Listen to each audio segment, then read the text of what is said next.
Friends, welcome to another episode of Making Disciples. My name is Cris Rogers and I'm your host today.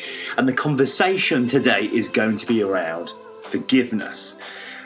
This is a discipleship podcast and we want to be following in the way of Jesus. Discipleship is another word for apprenticeship.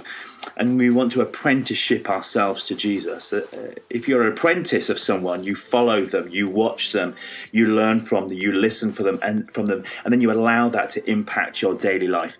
And it does seem that there are some themes within the Christian faith that are so central to emotional health, and forgiveness is one of those areas that if we don't learn to forgive and if we're not able to forgive, it affects the whole of our lives and we can become rotten to the core because we're unable to let things go. So in today's podcast, we're thinking about discipleship and forgiveness and the way of Jesus and how forgiveness can impact our souls, make us healthy people as we set others free and we set ourselves free from the pain of unforgiveness. Friends, if you enjoy this episode, we'd love you to like it. We would love you to share it. We'd love you to subscribe. Subscribing is great because it means every week you will get a new discipleship podcast for you to listen to. Thank you for listening so far. Really appreciating all the comments from you guys about our podcast. Really appreciating the love from you. If you've got a question you'd love us to look at, then do email them in or put them in the comments on whatever you're listening to this podcast on. You can leave a comment saying, I'd love you to answer this question and we'll look at your question. Today, let's look at the way of Jesus and forgiveness.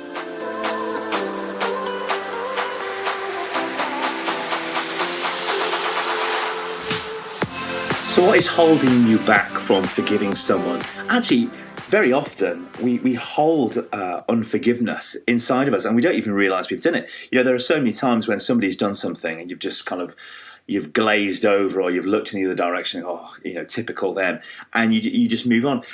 It can go from unknown unforgiveness, and you only see it raise its head when you see somebody, you think, oh, here we go again, and you suddenly realise you've not forgiven them from the past. And it can go all the way through to deep-rooted unforgiveness, where you've not spoken to somebody for years. And anything on that scale starts to affect your soul. It starts to harden your heart. You start to look at somebody in a way that is unhelpful for you and certainly unhelpful for them.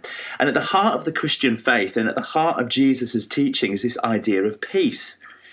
Peace with God, peace with each other, and peace with the planet. And the Jewish faith had a word for this idea of peace. Peace between us and God, each other and the planet. And the word is shalom.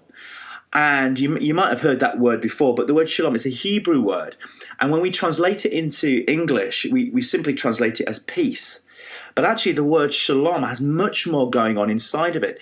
God is in the business of wanting to bring shalom and relationship and connection between ourselves, each other, and the planet. He wants us, the word shalom can be translated as wholeness, or everything in its right place, or in its perfect place.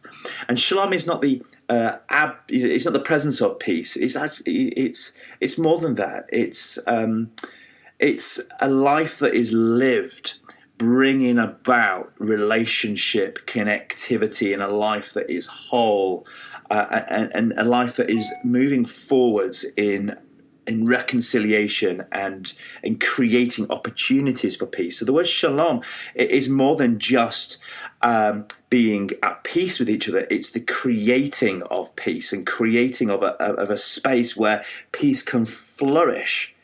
Lewis Sameeds says this: to forgive is to set a prisoner free and discover that the prisoner was in fact you. I love that. To forgive is to set a prisoner free and discover that in fact the prisoner was you.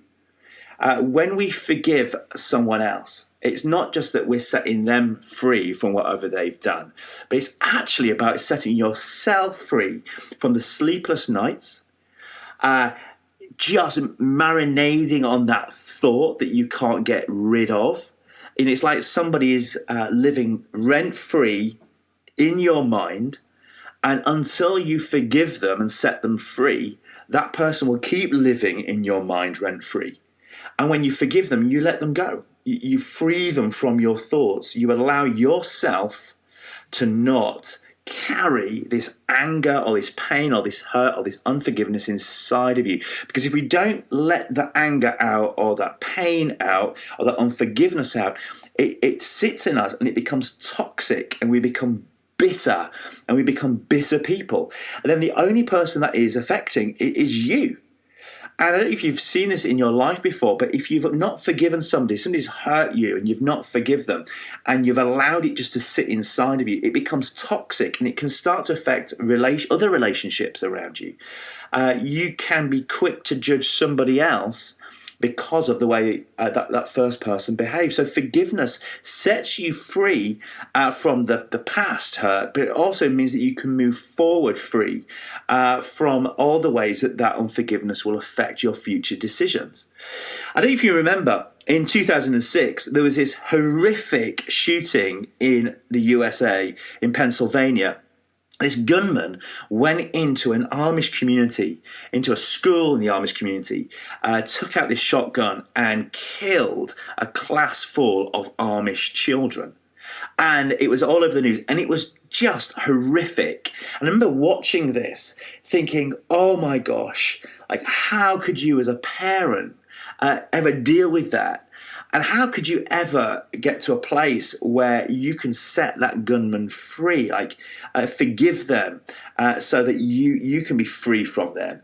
And then a few days later, I came across this secondary story where after the shooting, that the shooter had actually killed himself, or he'd been shot by the police. I'm not sure which one it is, but there was a funeral for the shooter. And the Amish community, the parents of the children that had been shot, turned up to the funeral of the man that had shot their children. Now get that. They not only went to their own children's funeral, but they turned up to the shooter's funeral. And they sat with the mother of the shooter. And they sat with her, and we said, we are so sorry for the pain that your son has caused you in this. And they sat with the family, and it utterly broke me away. And their actions not only witnessed to this Christian God, this God of forgiveness, but they proactively created the space in which forgiveness could flourish and forgiveness could happen. In this most straightforward way of turning up to this funeral, they were imitating Jesus. You remember what Jesus said on the cross? Father, forgive them, for they do not know what they do. In this way, turning up to this funeral, they actively acted out forgiveness. They acted out this desire to create shalom and create peace. They forgave, and this forgiveness, as Christianity teaches, is the first steps towards peace and the first steps towards shalom. We forgive because God forgave us first.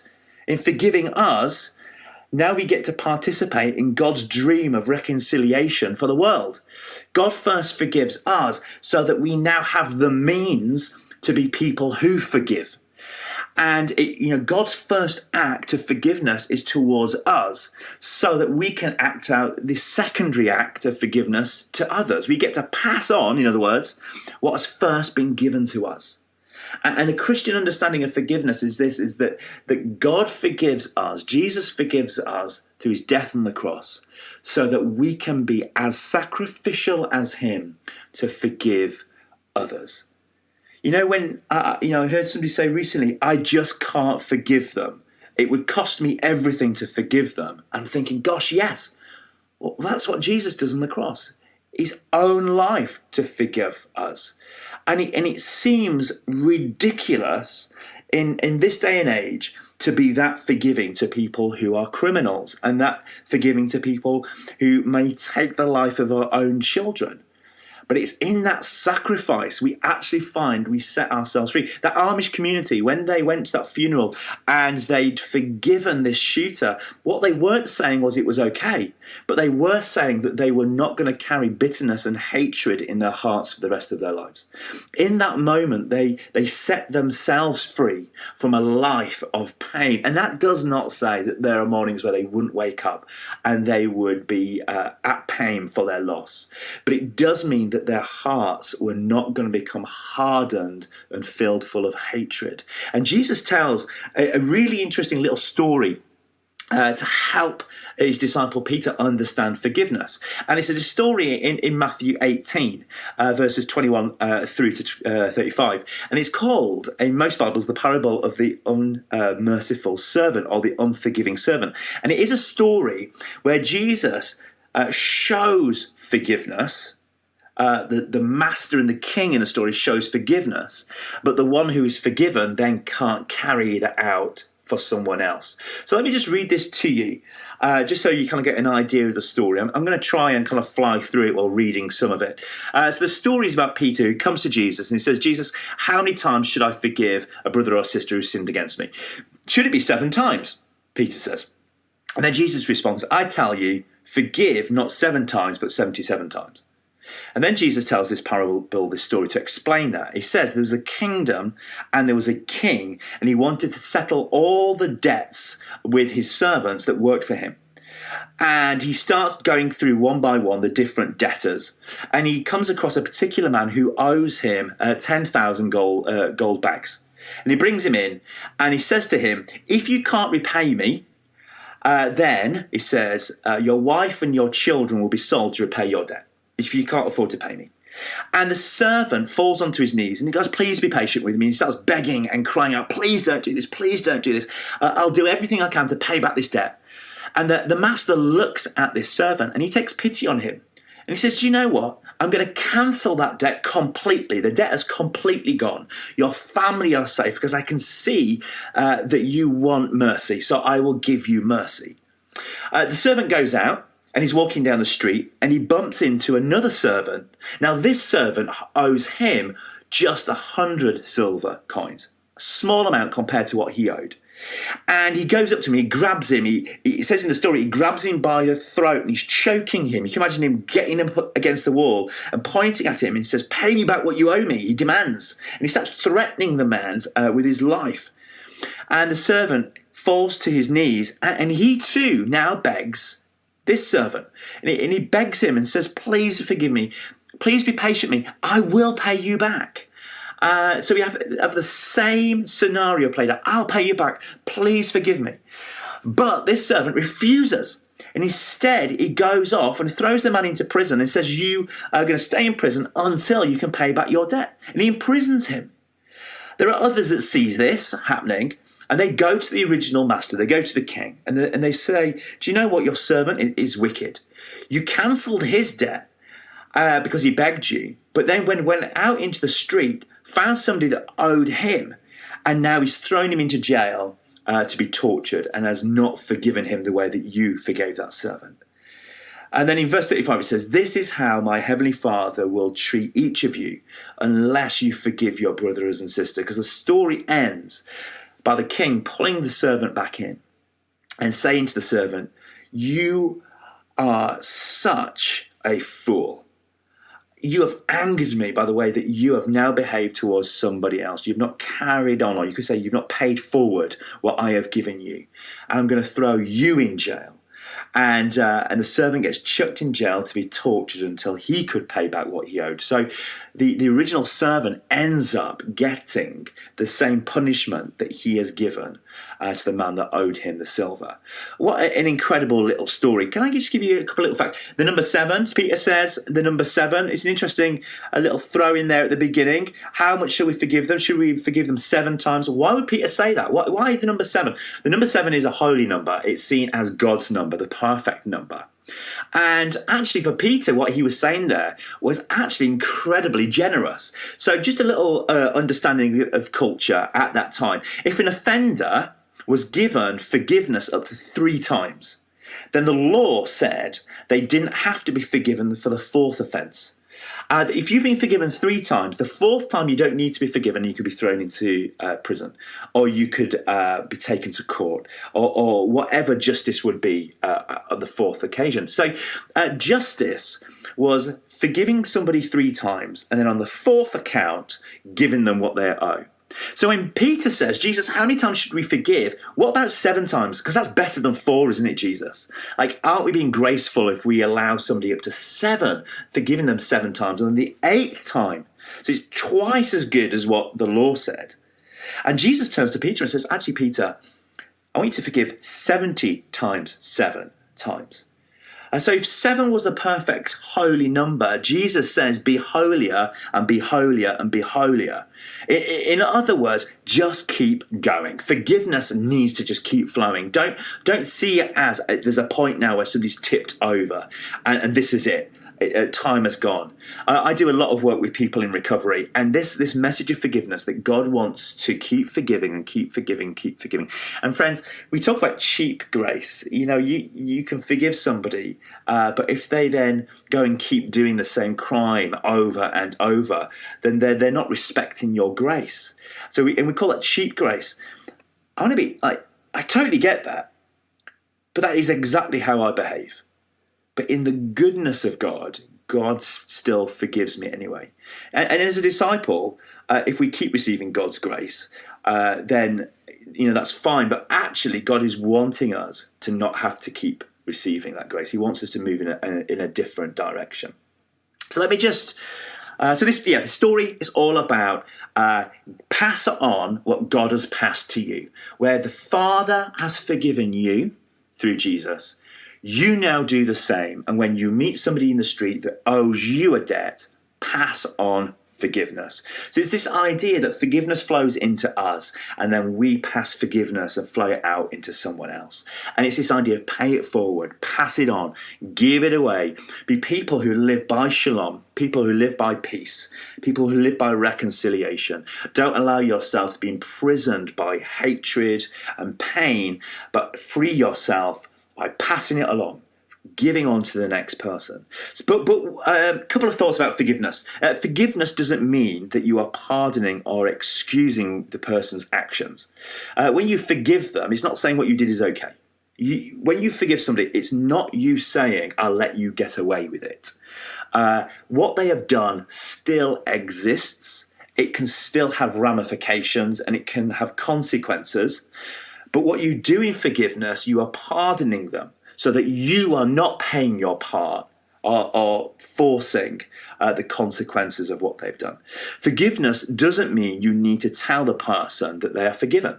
There are times when it is totally appropriate to forgive someone and not even tell them that that's what you are doing.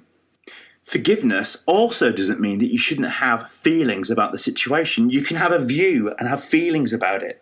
And forgiving somebody doesn't mean that you don't have emotion towards what happened. Forgiveness doesn't mean there is nothing further to work out in that relationship and that everything is now okay. Just because you forgive somebody doesn't mean that you move on and not resolve the issue or deal with the issue. So there sometimes needs to still be further conversations to work out how you're going to move forward. Forgiveness doesn't mean you should forget the incident and that it ever happened. Forgiveness doesn't mean forgetting. So there are times when it is important that we don't forget, because we're not going to let somebody do that to us again. And that doesn't mean about putting defensive walls up, but it's about being wise. So forgiveness doesn't mean that you're just going to let people keep doing, you become a doormat. Forgiveness is setting them free so you are set free, but then you might put in some boundaries so they are unable to do what they've done to you again. And forgiveness doesn't mean you have to continue to include that person in your life. Friends, there are times when we have to forgive them so we set ourselves free. But we also have to cut that person out of our life because what they have done is unacceptable. And there are certain incidents, certain things that somebody may have done to you that it is perfectly good to say, I don't want you in my life. You are a toxic person and you are unhelpful, and I'm cutting you out of my life so that I can live a healthy life. Sometimes that's for a period of time, and sometimes that just has to be. particularly when it's something that's maybe against the law. Let's put it down, it's something that's against the law, and they've done something to you. You cut them out of your life. You don't need to go back there. Forgiveness isn't something you do for the other person. Remember this, forgiveness is something that you do for yourself. When we forgive, we set ourselves free from the sleepless nights and the anxiety and allowing them to live rent-free in our minds. That's what we're doing. We're setting ourselves free in that act. Now, there are many helpful websites out there. You can find websites, 14 Steps to Forgive People, or helpful tips. There are a lot of those kind of websites out there. And I want to encourage you, if you need to work through forgiveness, then Google them, find them, talk to people about what they found helpful. That there's lots of those things. But I want to really just focus on one of the ways that I think is central to being somebody who lives out forgiveness and is able to live out forgiveness.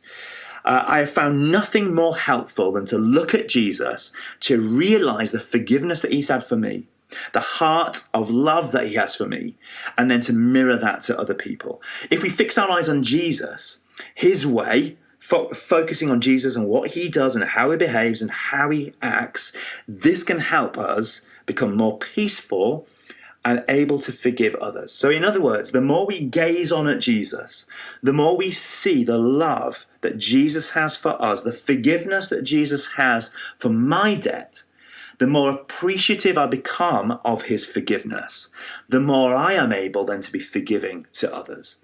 If I'm the worst of sinners and I've received the grace of God, I've received God's forgiveness, then to pass that on is a gift that I get the pleasure of being a part of God's process of peacemaking and peace creating in the world.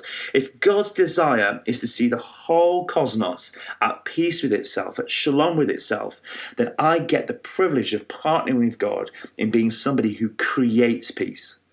The choices that we make can either create conflict or they can create peacemaking, and we get to choose which direction we want to go. So some little helpful hints, things that I found particularly helpful. Number one, I would say this: if you have to make a decision, don't let your emotions vote for you. Don't let your emotions vote for you. Jeremiah 17:9 says this: our hearts are deceitful above all things and beyond cure. Let me read that again. Jeremiah 17:9. Our heart is deceitful above all things and beyond cure. If I make decisions out of my emotions, I will always make decisions that are unhelpful because my heart is always drawn to decisions that help me flourish, help me feel good about myself. And my heart is deceitful. It lies to me all the time. And I have to make a choice to not listen to it. So to choose not to let our emotions drive our decisions is incredibly helpful. My emotions will always lie to me. So engaging with our emotions is important. We need to engage with them. We don't hide them. We don't avoid them. We don't bury them, but we don't let them take over. We mustn't let our emotions take over. We should always first, in this situation, gaze upon Jesus and recognize first what he has done for me. Therefore, what we should do is pray that God will give us a heart like his, a heart that is soft, that is willing to engage with our emotions. You look at the heart of God. What is the nature of God, the character of God? The character of God is quick to forgive, slow to anger. Quick to forgive, slow to anger. So my prayer has to be, God, I want your character to rub off on me. I want your attitudes and your behaviors, your heart, to transform my heart. And there's a danger that when we are unforgiving, our hearts become harder and they get thick skin on them. And eventually they become so hard we become bitter. And when we're in that place, we can make all these choices that seem good and right to almost hold people at arm's length. We can justify our behaviours. But actually, if our prayer is, God, make my heart soft, make my heart like yours. Lord, would I be someone who doesn't go into self-preservation? Would I be somebody that is a part of your work of bringing peace and shalom to the whole of the created order? If that's what we're praying, God will soften our hearts and he'll transform our hearts and he'll shape our hearts and he'll essentially do heart surgery on us. So don't allow yourself to be filled full of resentment. Resentment is like drinking a poison and then expecting the other person to die. Don't allow yourself to be filled full of resentment. Resentment is like drinking a poison and expecting the other person to die. I know people who, rather than forgiving, have sat back and they've held on to their anger and their resentment as if it's somehow punishing the other person. And years go by and they've sat with this resentment and they've sat with this anger, and the other person has moved on and they're living their lives. They're happy, they're content, they've carried on. Sometimes they're even unaware that person is carrying that resentment. And all that resentment has done is become a poison that has affected the heart of that individual. And they've become bitter and angry towards an individual. And it's so painful to see when someone, if they'd have only forgiven that person, not said it was okay what they'd done, was not trying to justify that other person's actions, but said, do you know what, you've done that, I'm going to forgive you, but I don't want you in my life, but I'm going to forgive you. If they'd have just done that and not allowed the resentment to harden their heart and their resentment to become bitter in their heart, they would have had a very different life now. There are people that I know that their marriages have fallen apart. They have never forgiven the person that walked out and have now spent the next 40 years living bitter towards that individual and therefore never found love again. I know people who've had an argument with their son and their daughter and they've held resentment in their hearts, and 15 years have gone by, they've never spoken, they've not seen their grandchildren, and they've not been involved at Christmas or those festivals with their family, and they sit at home lonely. And you think, come on, if only we could get to a place where we would actively let go of that resentment and move forward and be people who create peace. I love this. Hebrews 12:15 says this: see to it that no one falls short of the grace of God, and that no bitter root grows up to cause trouble and defile many. Okay, I'm going to try and translate that now into what I would describe as a Cris Rogers translation of the Bible. So I've taken the words and I've tried to word it in a real clear way. I would say that this passage is saying this: make sure you live by the same grace as Jesus, and that no bitterness grows and causes future trouble that will ruin you. You can ruin your life because you don't forgive an individual. So make sure you live by the same grace as that Jesus has lived towards you.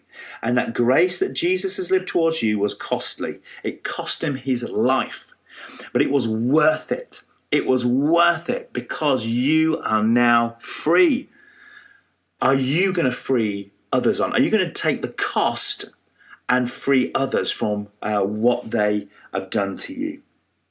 My last comment would be this. Often we say, I forgive you, but I don't forget. I forgive you, but I don't forget. What that means is I forgive you, but I'm holding it against you. What that means is I forgive you, but you owe me. Friends, that is not forgiveness. That is not forgiveness. This is still holding something back from a person. True forgiveness is when we choose to say, I forgive you and I let go of all the strings. You don't owe me anything. Go in peace. Go in peace. Real forgiveness is when we say to another individual, you're forgiven. I'm going to let you go. You owe me nothing.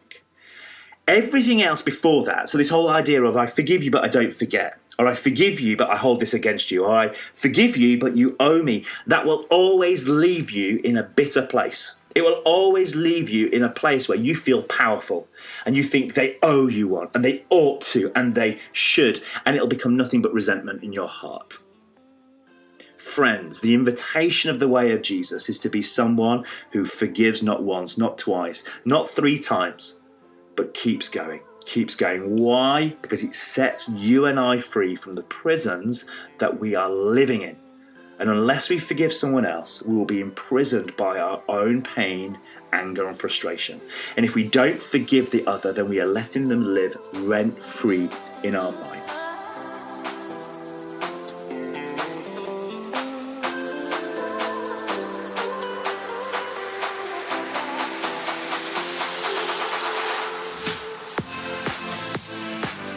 Friends, I hope you found today's podcast helpful. Forgiveness is not easy. And if this podcast has particularly raised questions in your mind, I want to encourage you to talk to somebody about it. It might be that you have got things that you need to forgive and it feels too big a thing for you to deal with, or too big a thing for you to forgive. Friends, there is never anything too big for you and I to forgive. There are things that are complex and difficult, but never too big. So I'd love to encourage you, talk to somebody about it. Explain to them about what's going on and invite them to pray with you and allow God to be at work in you in softening your heart. Friends, until next time, I hope you found this helpful. Grace and peace.